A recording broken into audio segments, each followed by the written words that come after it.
Hey, how's it going, YouTube? Josh here with Work Save Bitcoin, the channel where we talk about protecting your time and energy by saving in Bitcoin, no matter your budget. Today, we're breaking down the Bitcoin vocabulary that might seem intimidating if you're new to the space, from fiat to sats, everything in between. Let's make these terms easier to understand so you can feel confident navigating Bitcoin. Let's get started. Let's start with fiat. Fiat comes from the Latin word meaning let it be done. Fiat money is government issued currency that has no intrinsic value. It's not backed by gold, silver, or anything tangible. It's valued simply because the government says so. Think of the US dollar, the euro, or the yen. Bitcoin, on the other hand, is not fiat money. It's backed by energy and work required to create it, giving it intrinsic value. Bitcoin protects your time and energy because no one can choose to create more of it out of thin air. Next up is sats. Sats, or short for Satoshi, is the smallest unit of Bitcoin. Just like there are 100 cents in a dollar, there are 100 million sats in one Bitcoin.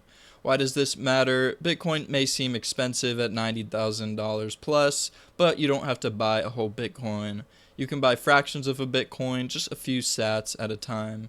Think of it as buying Bitcoin in pennies rather than dollars. This makes stacking Bitcoin more tangible and less intimidating for beginners.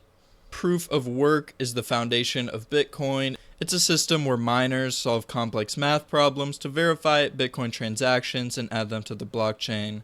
This process requires energy, ensuring that creating Bitcoin isn't free or arbitrary, unlike fiat money, which can be printed endlessly.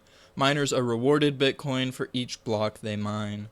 Fiat currencies like the dollar are the antithesis to proof of work because they require zero effort for central banks to create more of them.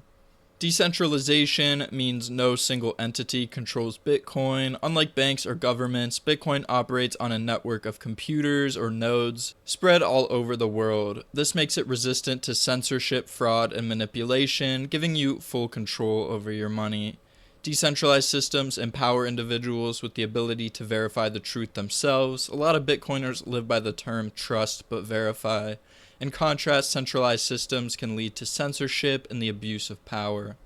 A blockchain is like a digital ledger or a public database. It's a chain of blocks, each containing data, and once the network agrees a block is valid, it's added to the blockchain. Every Bitcoin transaction is recorded on this ledger, which is public and transparent. It's stored on thousands of computers worldwide, making it nearly impossible to alter or hack. This public distributed blockchain ensures Bitcoin's security and trustworthiness. Your public key is like your email address. It's the identifier you share with others so they can send Bitcoin to you. Public keys are derived from your private keys but can't be used to access your Bitcoin, only to receive it. They're essential to creating a secure and transparent system where anyone can verify transactions. Your private key is like your password or the key to your safe. It's a unique code that gives you access to your Bitcoin. Make sure you never share your private keys with anyone or store it online. It should be written down on paper or metal, something physical that can't be hacked. If you lose it, you lose your Bitcoin. It's that simple. HODL is a Bitcoin slang term meaning hold on for dear life. It started as a typo on a forum in Bitcoin's early days, but it became a mantra for Bitcoiners who believe in holding Bitcoin long term, no matter the ups or downs of the market. HODLing is about having a long-term vision and conviction in Bitcoin's fundamentals. Satoshi Nakamoto is the pseudonymous creator of Bitcoin. No one knows who Satoshi is, a person, a group, or something else entirely. What we do know is that they gave us Bitcoin and then disappeared, leaving the project to the world. This mystery adds to Bitcoin's decentralized and leaderless nature. It's one of the most important aspects of Bitcoin. There's no leader, no CEO. Its value is derived from the people who use it and their dreams and values.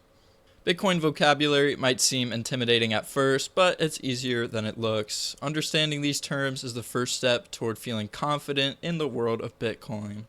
Thank you so much for watching. If you found this video helpful, please like, subscribe, and share it with a friend who's new to Bitcoin. Together, let's work, save, and build a brighter future with Bitcoin. See you in the next video.